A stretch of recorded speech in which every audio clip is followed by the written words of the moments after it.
छात्रों, अभी हम लोग शास्त्रीय प्रतिष्ठा तृतीय खंड की कक्षा में उपस्थित हैं। आज भाव कुतूहल के 10वें अध्याय का पाठ होना है। इस 10वें अध्याय में अंग लक्षण की चर्चा की गई है। तो इस अंग लक्षण में अभी मैं इस अंग लक्षण को आगे बढ़ाता हूँ, उसको पढ़ाता हूँ। लसति बाल मधु व्रत सन्निभम शुभ दृशस्तिलकं दक्षिणे नरपतेरवलां कमलालया निपमपत्यमपरं जनैदलम्।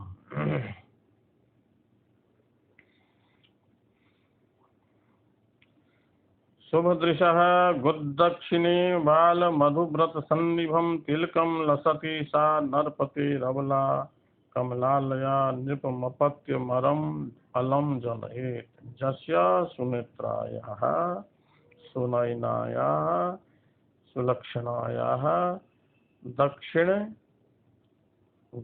गुदायां बालं मधुव्रतसन्निभं तिलकं लसति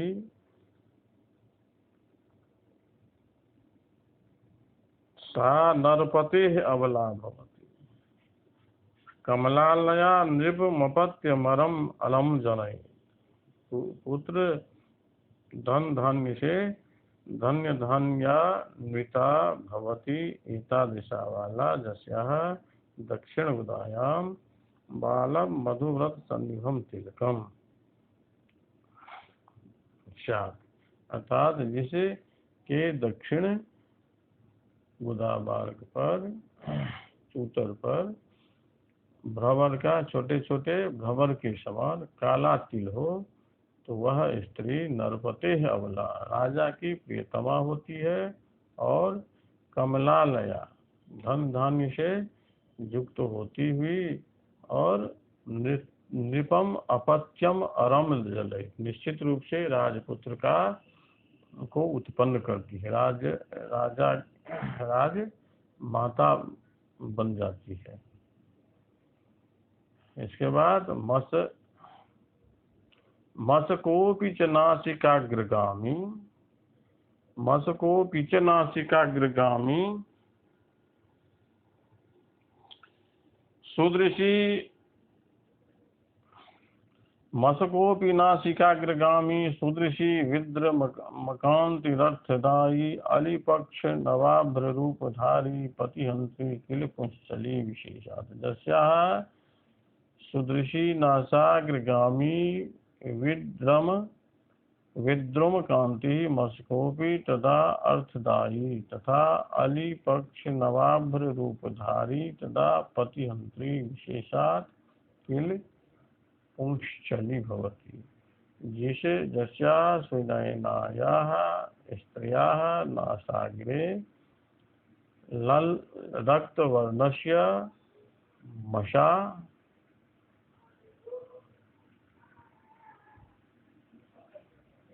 तिष्ठति सा अर्थदायी धनधान्यान्विता भवति अलिपक्ष नवाभ्र रूपधारी तदा पतिहंत्री।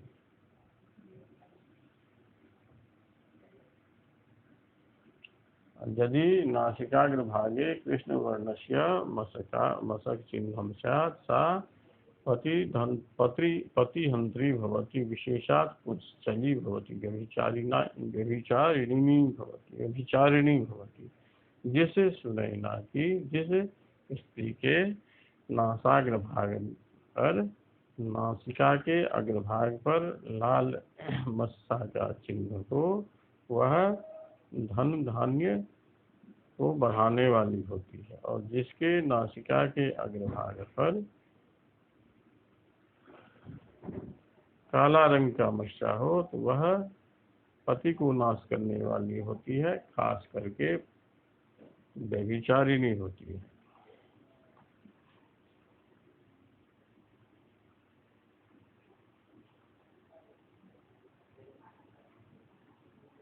अब आगे का श्लोक है यदि नाभेरधोभागे तिलकम लांछनम अस्फुटम सौभाग्य सूचकम ज्ञेयं मस्को वा तनुभ्रुवाम्। यदि नतभ्रुवाम नाभेरधोभागे नतभ्रुवां नाभेरधोभागे स्फुटं तिलकं लांछनं मस्कोऽपि वा भवति तदा सौभाग्यसूचकं ज्ञेयम्। जिस स्त्री के नाभि के अधोभाग में, नाभि के नीचे स्फुटम तिलकम, नाभि के नीचे अर्थात पेरू पर, पेरू के भाग में स्पष्ट तिल का चिन्ह हो अथवा मसा का चिन्ह हो तो वह स्त्री बहुत सौभाग्यवती होती है, धन धान्य से युक्त पुत्र पुत्री पति आदि से युक्ता होती है। यदि करे च कपोल तलेथवा भवति कंठगत तिलकम तदा श्रुति तलेपि च सा पतिवल्लभा वरदृशी मसका मललांक्षण है।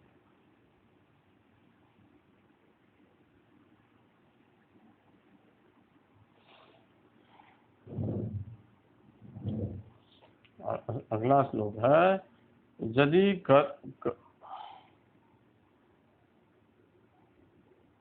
यदि वरदृशी श्रेष्ठ नेत्र वाली स्त्री के कड़े हाथ में, कपोल तले, करतल में अथवा कंठगतम, कंठ में, श्रुति तले भी अथवा कर्ण तले, कान के नीचे भी तिल का चिन्ह हो तो वह सा पतिवल्लभा मसका मल लांछनैरपि पतिवल्लभा भवति।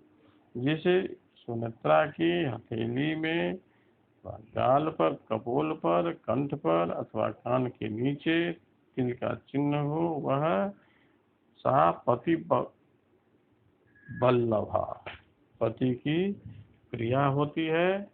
और मसक लांछन, मसका मल लांछन ही अपिपति वल्लभा होती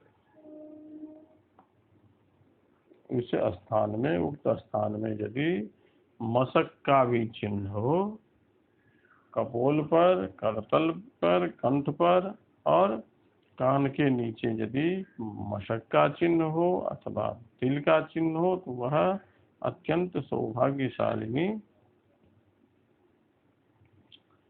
नारी होती है। आगे का श्लोक है,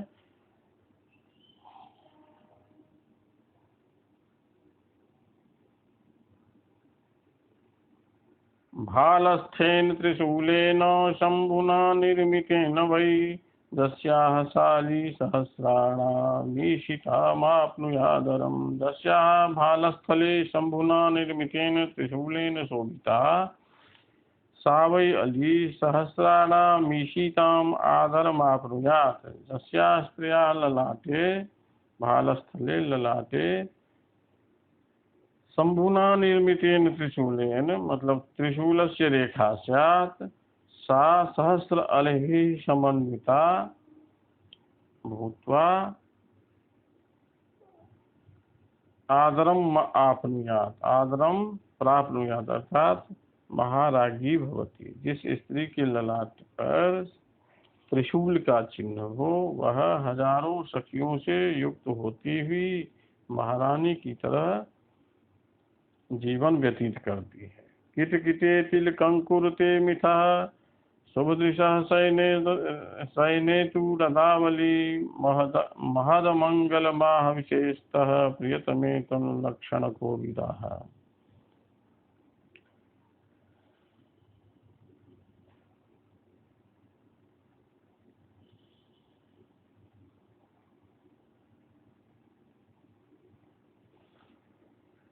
कहते हैं कि शुभदृशा सैन्य रथावली तिलकम मिथा किटकिटे कुरुते प्रियतमे विशेषतः महद मंगलम इति तनु लक्षण को विदाह आह। जिस सुनैना स्त्री के रदावली तिलकम दांतों में तिल का चिन्ह हो अथवा शयन करने पर शयने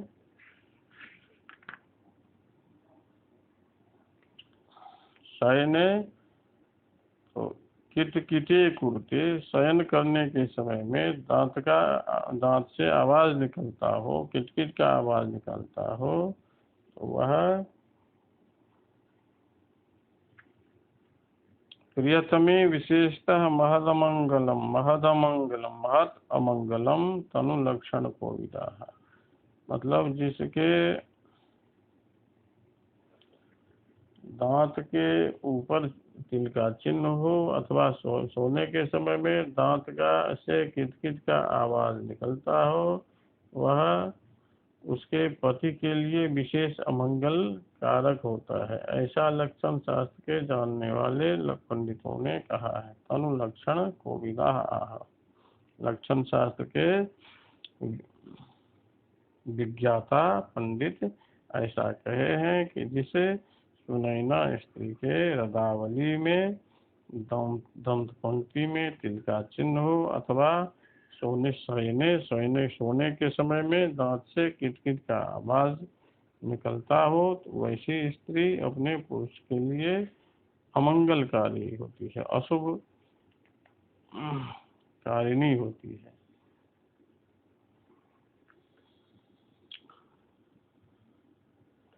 आगे का श्लोक है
आगे का श्लोक है कि कंठावर्ता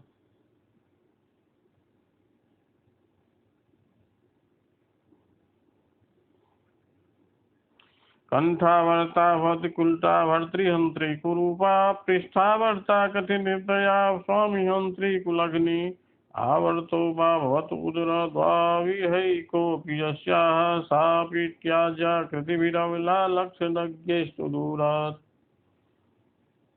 श्रीमन्ते च ललाटे वा कण्ठे वापि दत्तभ्रुवः लोम्नामावर्तते दक्षो वामो वैधव्यसूचकः कंठावर्ता भवति कुल्टा। कंठावर्ता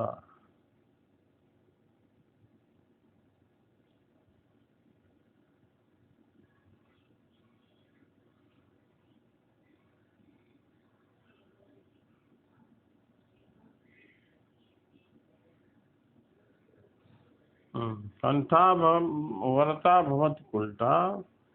हम कहते हैं कि जस्याः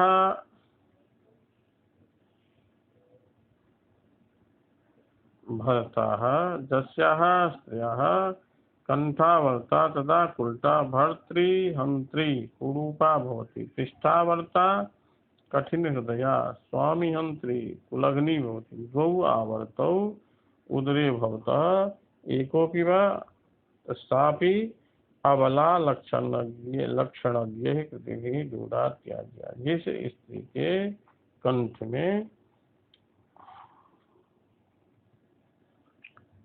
भंवरी हो, घुमा हुआ केश हो, वह पुंसचली होती है। कंठावर्ता, जिसके जिस स्त्री के कंठ में आवर्त हो, रोया घुमा हुआ हो, तो वह स्त्री कुलटा होती है।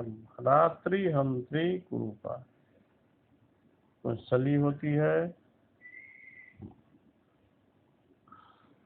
कुरूप होती है और अपने पति को भर्तृहंत्री,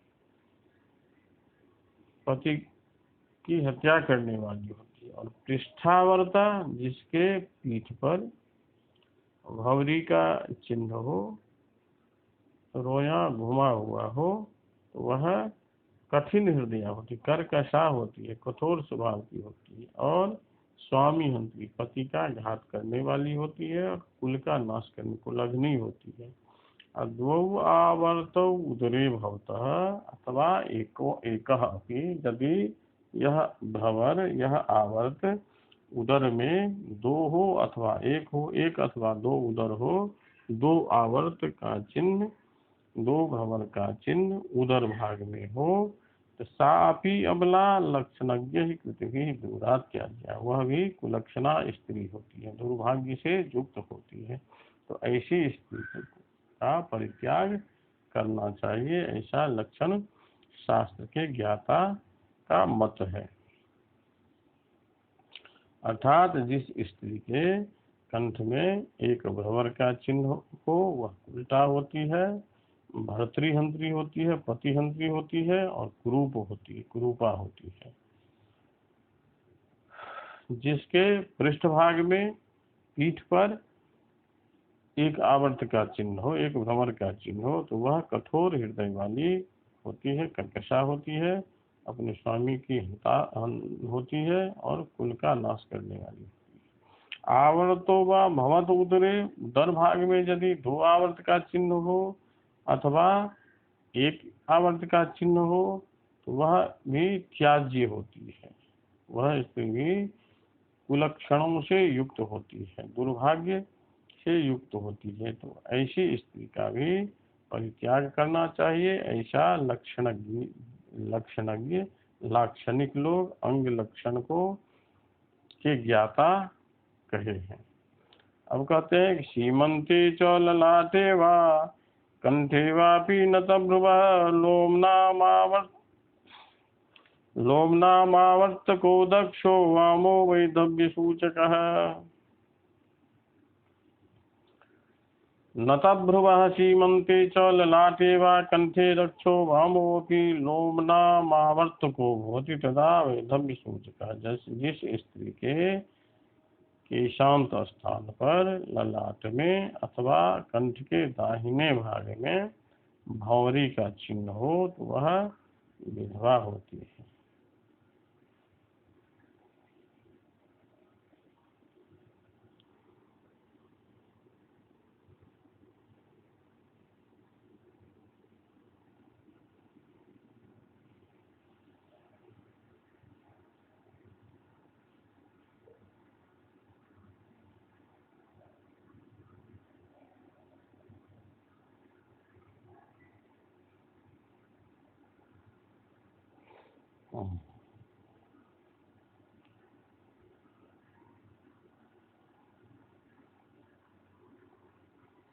अब आगे का श्लोक है, याभिरेव वरदो महेश्वरः पूजितः किल पुराव्रतादिभिः, पार्वती च परिपूजिता मुदा भक्तिजो विविधिना सुवासिनी, भूषितामलविभूषणादिभिः क्षालितं वपुरनेकधा पुरा,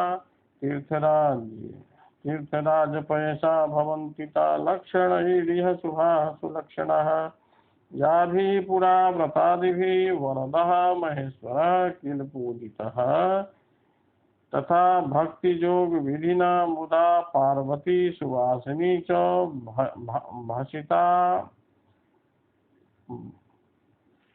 भूषितामल विभूषणादि हरिपूजिता तथा तीर्थराज पैसा पुरा अनेकधा वपुः क्षालितं तदा ताः सुलक्षणा सुलक्षणैरिह भवन्ति। अर्थात जिस स्त्री के पूर्व जन्म में शिवरात्रि प्रदोष इत्यादि व्रत कर आशुतोष भगवान का पूजन किया गया, जिस स्त्री के द्वारा जिस स्त्री के द्वारा पूरा पूर्व जन्म में व्रतादि भी शिवरात्रि आदि प्रदोष व्रत को करते हुए महेश्वर किल पूजिता नीलकंठ महादेव की पूजा की गई विधि पूर्वक भक्ति योग से विधि पूर्वक। मुदा पार्वती सुवासिनी और पार्वती को प्रसन्नता पूर्वक पार्वती की भी पूजा की गई और आभूषणादि भी हरि पूजिता और आभूषण आदि के साथ अक्षत चंदन फूल माला इत्यादि के साथ श्री पार्वती का पूजन किया गया और हरि पूजिता भगवान विष्णु की भी पूजा की गई। तो ऐसे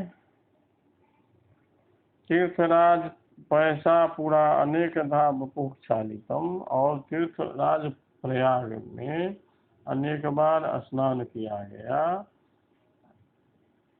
उस स्त्री के शरीर में अनेक शुभ लक्षण होते हैं।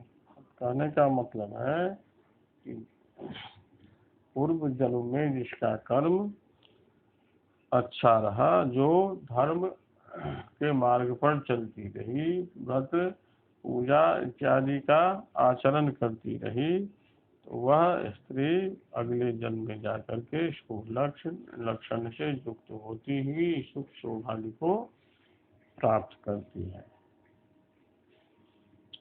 ऐसा लाक्षणिकों का मत है। इस तरह से आज का पाठ यहाँ समाप्त हो रहा है। इसमें कहीं किसी प्रकार की जिज्ञासा हो